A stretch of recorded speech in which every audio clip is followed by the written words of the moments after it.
You're listening to the Dental Zone podcast. I'm Dr. Rachel Hall. This is the place that supports you to understand your dental issues, the causes and how to prevent them, empowering each individual to get the most out of life while bearing a stunning smile. Hello, I'm Dr. Rachel Hall, holistic dentist from Brisbane, Australia. This is the Dental Zone podcast for all things about teeth, well-being and lifestyle. To find out more, jump on over to holisticdentistry.au. I'm a holistic dentist and I have a practice in Brisbane, Australia. I've been working holistically since 2001. I want to talk to you about amalgam fillings and mercury and what we as holistic dentists consider to be the poison in your teeth. So any video or any information that we're going to share about dental amalgam, we really need to have you understand the serious implications of having mercury in your teeth. Anything I tell you about amalgam fillings isn't really going to make sense unless we talk about mercury. And I want you to understand some basic facts. 1. Mercury is the most poisonous, non-radioactive, naturally occurring substance on our planet. Yet, I can legally, if I want to, mix that up with other metals and put it in your body. There is no safe or harmless level of mercury. A speck, an atom, the tiniest part of mercury causes damage to our body. Amalgam fillings contain mercury, usually about 50% thereabouts, and those fillings release poisonous mercury vapor continually for the life of the filling. Every time you have something hot, you chew, you create friction. Mercury is releasing from your filling. Remember, there's no harmless level of mercury. Any form of stimulation, any heating up of that amalgam filling is going to increase the amount of mercury vapor that gets released. They, being amalgam fillings, are the greatest source of mercury exposure. The first exposure from mercury in the amalgam fillings occurs when? When you get one? No. It occurs the moment of conception. If your mother has amalgam fillings, you got exposed to mercury in the womb. It passes from the placenta into the fetus and through the breast milk to the nursing baby. Chronic mercury poisoning can be contributing and linked to things like every known disease and health issue. So, mercury amalgam fillings, the poison in your teeth. So what does that mean for you if you've got amalgam fillings? What's the relationship between the filling and the mercury? Well, mercury can poison every cell in the body and the brain. Amalgam fillings release mercury vapor, often in amounts that far exceed government regulations and safety levels. Mercury can devastate your immune system by depleting your body of essential nutrients, minerals, and antioxidants. It's the total amount of exposure that you get to all sources of mercury that are going to determine the effect on your health. There are over 100 symptoms, diseases, syndromes, all directly related to chronic mercury exposure. Now, your immune system is supposed to protect you against germs, microorganisms, viruses, free radicals, poisons, and toxins. And you'd be right to think that your immune system is about the white blood cells that circulate in your blood vessels and through the lymphatic system. Antioxidants aren't cells, but they are part of our immune system and they play a very important role in protecting our body from harm. Mercury, as I said earlier, is exceedingly toxic, and even more so, if that's possible, to a developing baby or a nursing baby. So if you're an expecting mother or plan to be one, I think it's really important that you learn about amalgam fillings. If you've got silver fillings in your teeth, please go take a look in the mirror a bit later, then you're almost guaranteed that you have amalgam. These mercury exposures as a young and developing infant can make worse every childhood disease, including things like autism and developmental and learning disorders. Mercury has a dramatic impact on your health, and it will vary from person to person. And these are the things I want to help you understand in these series of videos. It's not something I can convey in an hour-long dental consultation where we're having a discussion and we're trying to assess what's going on with your teeth and gums, how many amalgams you have, and how we're going to treat you for any dental disease and help you to remove amalgams safely from your body. There is a relationship between amalgam fillings and chronic mercury poisoning. You have to also understand that there's a big difference between a mercury-free and a mercury-safe dentist. Mercury-free don't use amalgam, but it doesn't mean they handle the amalgam that's already in your teeth safely to ensure that you don't get mercury exposure.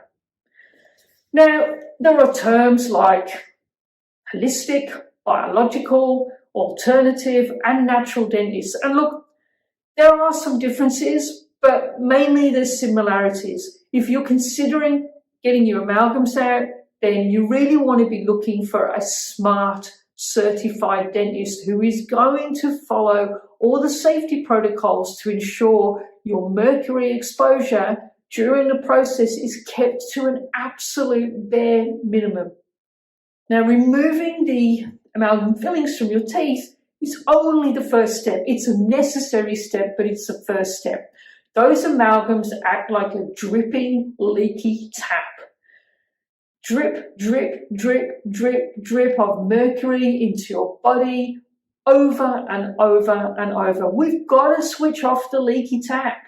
The only way to do that is take away the amalgam from your teeth, and then you can start looking into mercury detoxification and how you can eliminate mercury from your body and start healing from the damage.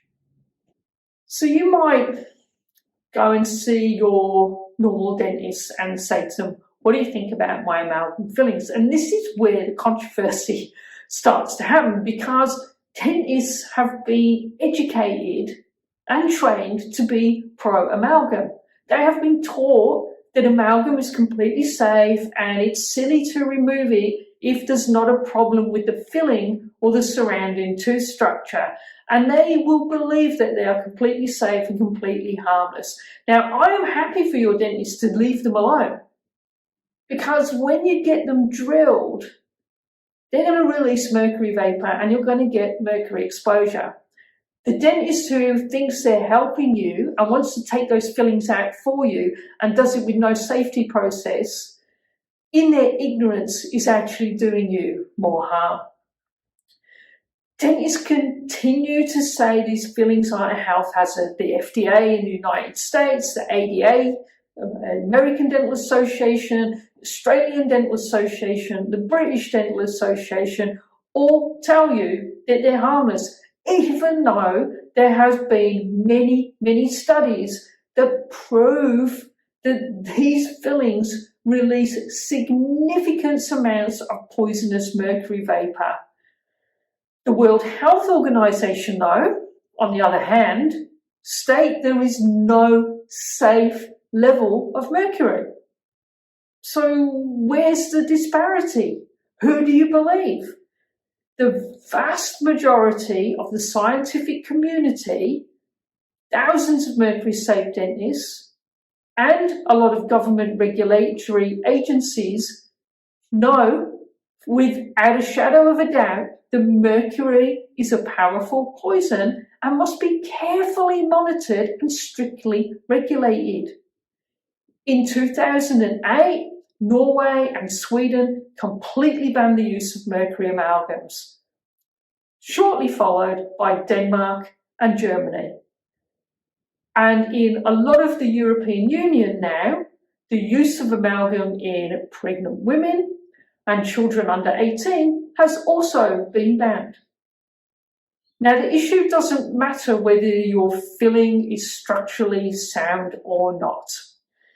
The reason amalgam is so popular is it's strong, it's easy to use, and it's inexpensive, and it lasts a long time. But the issue should be, is that filling material hazard to health, yes or no? If it's a yes, the industry should just not use it. It should be removed safely from our patients' teeth, and nobody should be walking around with amalgam. Over 150 million people in the US have amalgam fillings.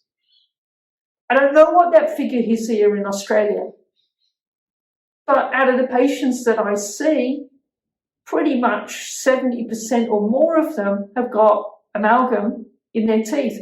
And the older my patients are, so if you're over 40, you're most likely to have had amalgam in your teeth or still have it in your teeth. The World Health Organization states that the average person with these fillings could receive more mercury from them than from food, particularly seafood. We all know that tuna is, told to pregnant women, don't eat tuna, it's got mercury in it.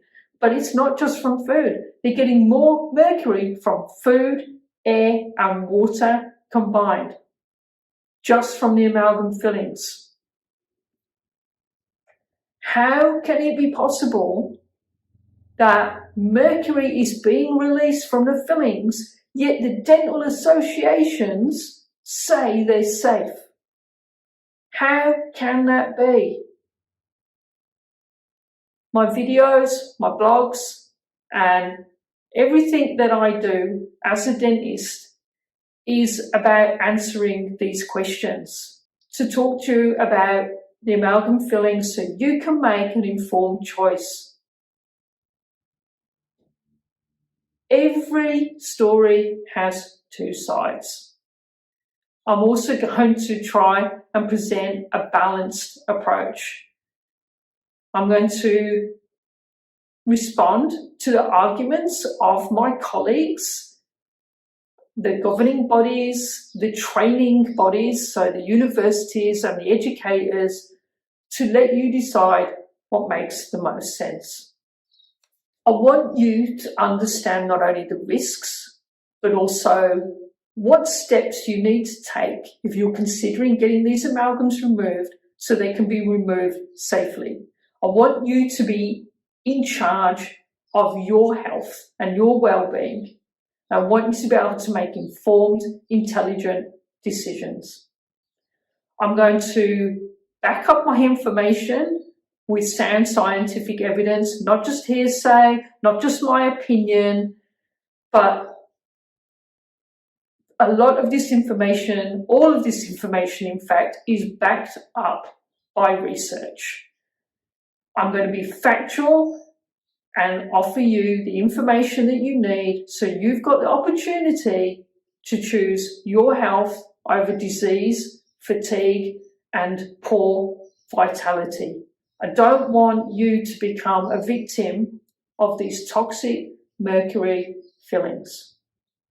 One of the best things that has happened in the last 20 years is that general dentists are not using and placing amalgam as often as they did.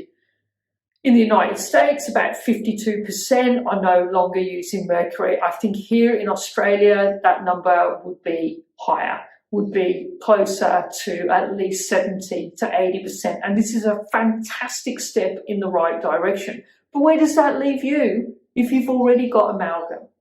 Where does that leave you? Dentists are making the choice not to use amalgam, not because it's toxic, but because it doesn't look nice.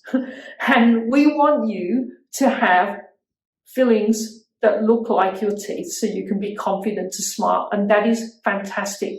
But this means there's still a big gap in the thinking and the education and the mindset of our dentists. But this is the good news, because for the first time in nearly 200 years since amalgam was first used and distributed, we've had a massive drop in the number of dentists using these toxic fillings. I would like to see a ban on this filling material. The tide is turning.